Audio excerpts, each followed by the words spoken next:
Het wie maar weer een grieze dag. Een grieze dag, maar meestentijds bewolkt waar. Hier en daar wat damp waar, hier en daar wat hele lichte stoorijn. En van de morgen kan bij mij in Haas de zinnen er nog even terug. En dat hield ik van de waterloon. Maar meer stelde ik net voor. En de komende dagen donker waar uit het algemeen, maar wel hege temperaturen.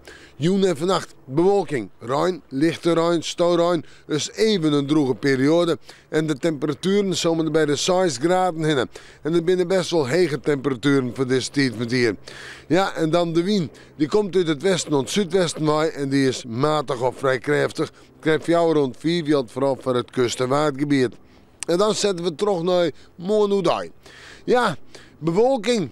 En ik denk droeg in het waardgebied, kustgebied, misschien even kans op wat zinnen, maar dat is het dan niet. En de temperaturen 9 en 11 graden. En de wind die zal matig wezen en vrij krachtig, komt uit west en zuidwest waai.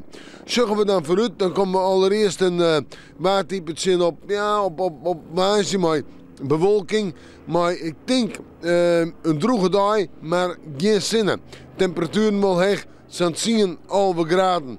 En die 11 graden die heb ik op het toonsysteem misschien wel 12. Maar de zinnen erbij en droog waar. En op vrijdag, ja, ik heb weer bewolking. Meestentijds bewolkt, mag ik zeggen. En de temperatuur op vrijdag zijn 9 of 10 graden. En de wind staat er gewoon wat meer om naar het noordoosten. We maken de maan, maar weer even in het waarschuwen.